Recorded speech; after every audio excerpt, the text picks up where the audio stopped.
నమస్కారం, నేను మీ సిఎస్. మీరు చూస్తున్నారు అంతర్నేత్ర యూట్యూబ్ ఛానల్. ఆంధ్రప్రదేశ్ రాష్ట్రం నుంచి సామాజిక పెన్షన్లకు సంబంధించినటువంటి ఒక లేటెస్ట్ అప్డేట్ రావడం అనేది జరిగింది. తెలుగుదేశం పార్టీ ఆంధ్రప్రదేశ్లో అధికారంలోకి వస్తే బీసీలందరికీ 50 సంవత్సరాలకే ప్రతి నెల 4,000 రూపాయల పెన్షన్లను అందిస్తామని చంద్రబాబు నాయుడు గారు బీసీలకు హామీ ఇవ్వడం అనేది జరిగింది.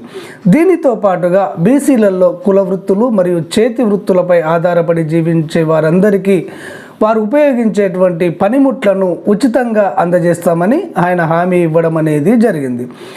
దీనితో పాటుగా ఇక్కడ వీరికి చంద్రన్న బీమా పథకంలో భాగంగా ఈ బీమాను 10 లక్షల రూపాయలకు పెంచుతామని కూడా ఆయన హామీ ఇవ్వడం అనేది జరిగింది. పెళ్లి కానుక స్కీమ్లో భాగంగా ఇచ్చేటువంటి రూపాయలను 1,00,000 రూపాయలకు పెంచుతామని కూడా ఆయన హామీ ఇవ్వడం అనేది జరిగింది. ఇక మరొక హామీ అంటే బీసీలు ప్రతిసారి ఈ కుల ధృవీకరణ పత్రం తీసుకోవడానికి చాలా ఇబ్బందులు పడుతుంటారని, అలా ఇబ్బందులు పడకుండా వీరికి ఒకేసారి పర్మనెంట్గా ఈ కుల ధృవీకరణ పత్రాన్ని కూడా అందజేస్తామని ఆయన బీసీలకు హామీ ఇవ్వడం అనేది జరిగింది.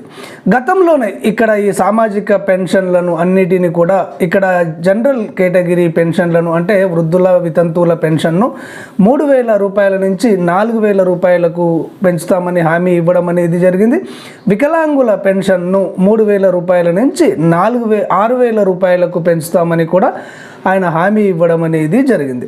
ఓకే ఫ్రెండ్స్, క్లారిటీగా అర్థమైంది అనుకుంటాను. ఇటు ఆంధ్రప్రదేశ్ రాష్ట్రం నుంచి కానివ్వండి లేదా తెలంగాణ రాష్ట్రం నుంచి కానివ్వండి ఈ ఆసరా పెన్షన్లకు సంబంధించినటువంటి సమాచారం కానివ్వండి లేదా ఇతర సంక్షేమ పథకాలకు సంబంధించినటువంటి లేటెస్ట్ అప్డేట్ ఏది వచ్చినా కానీ అంతర్నేత్ర వెంటనే మీకు అందించడం అనేది జరుగుతుంది. ఈ సమాచారం మీకు తెలియాలి అంటే మీ మొబైల్లో ముందుగా రావాలి అంటే తప్పనిసరిగా అంతర్నేత్ర ఛానల్ను సబ్స్క్రైబ్ చేసుకోండి. ధన్యవాదాలు.